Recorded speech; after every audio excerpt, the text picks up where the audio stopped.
Hello. இப்போ நம்ம எங்கே வந்திருக்கோம் அப்படின்னு பார்த்தீங்க அப்படின்னா, புளியங்குடியிலேருந்து நம்ம வாசுதேவ நகர் நோக்கி போகக்கூடிய ஒரு சாலையில் நீங்கள் வந்தீங்க அப்படின்னா சுப்பிரமணியபுரம் அப்படின்னு சொல்லி ஒரு ஊர் இருக்கும். அந்த ஊர் பக்கத்தில் ஒரு கிலோமீட்டர் உள்ளே வந்தீங்க அப்படின்னா ராமர் கோயில் இருக்கும். சரிங்களா? இந்த ராமர் கோயில் ஒரு சின்ன குன்று மேலே ஒரு 15-20 படி தான் இருக்கும், இவ்வளோ உயரத்தில் இருக்குது. சரிங்களா? இப்போ இந்த கோயில் என்ன விசேஷம் அப்படின்னு பார்த்தீங்க அப்படின்னா, தாயாரை தேடி நம்ம பெருமாள் ராமர் வந்து போகும்போது இங்கே வந்து நாவல் மரம் இருந்துச்சு, இங்கே நாவல் தோட்டம் இருந்துச்சு. இங்கே நாவல் பழம் சாப்பிட்டுட்டு இளைப்பாறிட்டு தன்னோட பயணத்தை தாயாரை தேடி தொடர்ந்தார். அந்த இடம்தான் இங்கே உள்ள இடம். இங்கே ஒரு சின்ன கோயில் இருக்குது ராமருக்கு. இன்னும் நாவல் மரம், அந்த ஆலமரம் அப்படின்னு சொல்லி ரொம்ப அமைதியான அழகான இடம். ஸோ இங்கே வர்றவங்க வந்து சாமி கும்பிட்டு போகலாம், ஏன்னா இது ராமர் பாதம் பட்ட இடம். சரிங்களா? இப்போ இந்த இடத்துல இதுதான் நாவல் மரம். இந்த நாவல் மரம் வந்து இதுதான் 10,000 வருஷத்துக்கு முன்னாடி உள்ள மரமா அப்படின்னு கேட்டால் கிடையாது. ஸோ அதோட விதை விழுந்து இங்கே ஒரு புது நாவல் மரம் முளைச்சிருக்கலாம். ஸோ இன்னும் நாவல் மரங்கள் இங்கே இருக்குது. புளிய மரம், வேப்ப மரம், ஆலமரம், அரச மரம்னு சொல்லி இங்கே ஒரு தோப்பு மாதிரி சோலை மாதிரி இருக்கும்.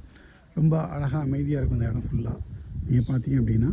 ஸோ நீங்கள் ஃபேமிலியோடு வர்றதா இருந்தால் வந்துட்டு காரில் ஸ்டே பண்ணி சாப்பிட்டுட்டு இந்த இடத்துல வந்து நீங்கள் போகலாம். ஒரு நல்ல அருமையான இடம். சரிங்களா?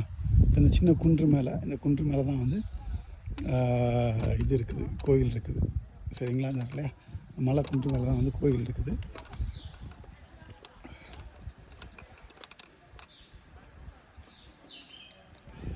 இதுதான் வந்து ராமர் கோயில். இங்கே ராமர் சன்னதி இருக்குது.